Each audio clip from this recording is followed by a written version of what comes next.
Right Naveen 15 సంవత్సరాల క్రితం కేసీఆర్ అంటే తెలంగాణ వచ్చుడో కేసీఆర్ సచ్చుడో అనే నినాదంతో మొత్తం దీక్ష చేపట్టడం జరిగింది. ఒక తెలంగాణ ఉద్యమం ఒక కీలక మలుపు తిరిగిందని చెప్పాలి ఆ సమయంలో. సో ఇప్పుడు దీనికి సంబంధించి మళ్ళీ ఆ దీక్షను గుర్తు చేసే విధంగా తెలంగాణ వ్యాప్తంగా దీక్షా దివాస్ పేరిట మొత్తం కూడా దీక్ష చేయబోతున్నారు. మొత్తం బీఆర్ఎస్ శ్రేణులందరూ కూడా దీనికి సంబంధించి కదం తొక్కుతున్నారు. అండ్ ఈ దీక్షకు సంబంధించి చూసినట్లయితే కనుక దాదాపుగా ఇందులో కేటీఆర్ అలాగే హరీష్ రావు కవిత ముగ్గురు కూడా పాల్గొనున్నట్లుగా తెలుస్తుంది. మొత్తం తెలంగాణ వ్యాప్తంగా అందరినీ కదిలించే విధంగా అప్పటి దీక్షను గుర్తు చేసే విధంగా ఇప్పుడు బీఆర్ఎస్ ముందుకు కదులుతుందని చెప్పొచ్చు. బీఆర్ఎస్ దూకుడు పెంచింది. తెలంగాణ వ్యాప్తంగా ఇవాళ దీక్షా దివస్ కార్యక్రమాలు నిర్వహించేందుకు బీఆర్ఎస్ సిద్ధమైంది. 2009 నవంబర్ 29న కేసీఆర్ సచ్చుడో తెలంగాణ వచ్చుడో నినాదంతో కేసీఆర్ ఆమరణ దీక్షకు దిగారు. కేసీఆర్ దీక్షతో తెలంగాణ ఉద్యమం మలుపు తిరిగింది. 15 ఏళ్ల తర్వాత మరోసారి కేసీఆర్ దీక్షను బీఆర్ఎస్ గుర్తు చేయాలని నిర్ణయించింది. దీక్షా దివస్ కార్యక్రమంలో కేటీఆర్, హరీష్ రావు, కవిత పాల్గొంటున్నారు. కరీంనగర్ కేటీఆర్, ఇటు సిద్దిపేటలో హరీష్ రావు, తెలంగాణ భవన్లో కవిత పాల్గొనున్నారు.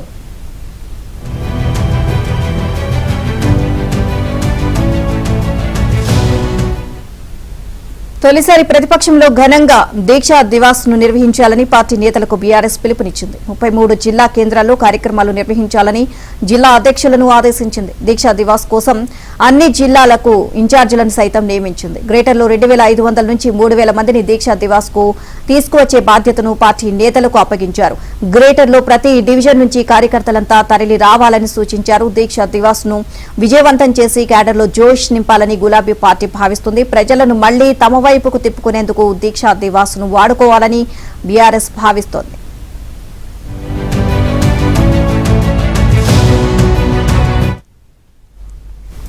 గత ఏడాది అసెంబ్లీ ఎన్నికల్లో ఓటమితో పాటు పార్లమెంటు ఎన్నికల ఫలితాలు బీఆర్ఎస్ ను కోలుకోలేని దెబ్బతీశాయి. తర్వాత జరిగిన పట్టభద్రుల ఎమ్మెల్సీ ఎన్నికల్లో బీఆర్ఎస్ కు ప్రతికూల పరిస్థితులు ఎదురయ్యాయి.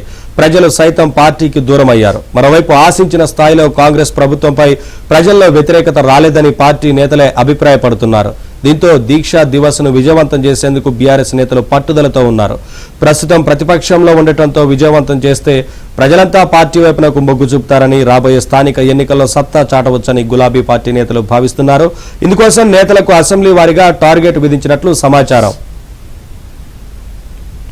అప్డేట్స్ మా కరెస్పాండెంట్ నరేష్ అందిస్తారు. నరేష్, మొత్తంగా అన్ని జిల్లాల్లో కూడా దీక్షా దివస్ కు సంబంధించి కార్యక్రమానికి ఏర్పాట్లు చేసినట్టు తెలుస్తా ఉంది కదా, బీఆర్ఎస్ ఏంటి వివరాలు? ఈరోజు బీఆర్ఎస్ ఆధ్వర్యంలో దీక్షా దివస్ కు భారీ ఏర్పాట్లు చేసింది ప్రధాన ప్రతిపక్షం బీఆర్ఎస్ పార్టీ. నవంబర్ 29, 2009లో కేసీఆర్ వచ్చిన తెలంగాణ చచ్చుడో నినాదం కరీంనగర్ నుంచి సిద్దిపేటకు బయలుదేరినప్పుడు ఆయన అరెస్ట్ చేయడం, ఆ తర్వాత ఆయన ఆమరణ నిరాహారక దీక్ష చేయడం, వెంటనే డిసెంబర్ 9న తెలంగాణ ప్రకటనను అప్పటి కేంద్రంలోనే యూపీఏ ప్రభుత్వం అనౌన్స్ చేసింది. సో దీన్ని గుర్తు చేస్తూ కేసీఆర్ దీక్ష వల్లే తెలంగాణ వచ్చింది అనే నినాదంతో ప్రజలకు మరొకసారి 15 ఏళ్ల తర్వాత తెలంగాణ సమాజానికి గుర్తు చేయాలని చెప్పి బీఆర్ఎస్ పార్టీ నిర్ణయించింది. ఇందులో భాగంగానే ఈ రోజు చాలా గ్రాండ్ గా ఈ కార్యక్రమం చేయాలని చెప్పి పార్టీ శ్రేణులకు కేటీఆర్ పిలుపునిచ్చారు. అందులో భాగంగానే రాష్ట్ర వ్యాప్తంగా 33 జిల్లాలకు ప్రతి జిల్లా కేంద్రంలోనూ ప్రతి నియోజకవర్గ కేంద్రంలోనూ ఈ కార్యక్రమాలను బీఆర్ఎస్ పార్టీ తీసుకుంది. ఇందులో భాగంగానే ఈ రోజు కేటీఆర్ కరీంనగర్ లో దీక్షలో పాల్గొనబోతున్నారు. హరీష్ రావు వచ్చి సిద్దిపేటలో, అదేవిధంగా కవిత నిజామాబాద్ లో ఉదయం పాల్గొని మళ్ళీ సాయంత్రం 4 గంటలకు హైదరాబాద్ తెలంగాణ భవన్ లో ఒక కార్యక్రమాన్ని కూడా ఏర్పాటు చేశారు. ఈ కార్యక్రమంలో అటు కేటీఆర్, హరీష్, కవిత అందరూ పాల్గొంటారని చెప్పి బీఆర్ఎస్ వర్గాలు చెప్తున్నాయి. మరోవైపు నగరంలోని ఎమ్మెల్యేలందరూ కలిసి ఒక భారీ బైక్ ర్యాలీ కూడా సాయంత్రం ప్లాన్ చేశారు. సో ఏదైనప్పటికీ కూడా గత అసెంబ్లీ ఎన్నికల్లో ఓటమి, తర్వాత పార్లమెంట్ ఎన్నికల్లో ఒక్క ఎంపీ సీట్ ను కూడా బీఆర్ఎస్ పార్టీ గెలుచుకోలేదు.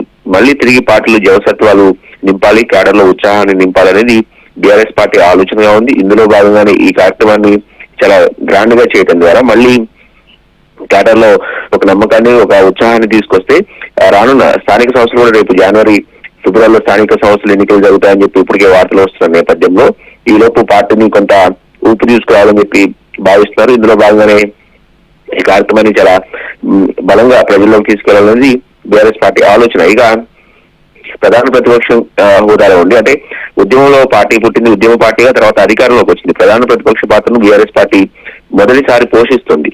ప్రస్తుతం కాంగ్రెస్ ప్రభుత్వం అధికారంలో ఉంది. కాంగ్రెస్ ప్రభుత్వం మీద బీఆర్ఎస్ పార్టీ ఆశించిన స్థాయిలో ఇంకా వ్యతిరేకత రాలేదని వీళ్ళు భావిస్తారు. సో ఇప్పటి నుంచి ఏడాది, ఈ డిసెంబర్ 7తో కాంగ్రెస్ ప్రభుత్వం కూడా ఏడాది పూర్తవుతున్న నేపథ్యంలో ఇక ఇంకొకసారి బలంగా ప్రజల్లోకి వెళ్ళాలనేది బీఆర్ఎస్ ఆలోచనగా ఉంది. Thank you Naresh, thanks for the updates.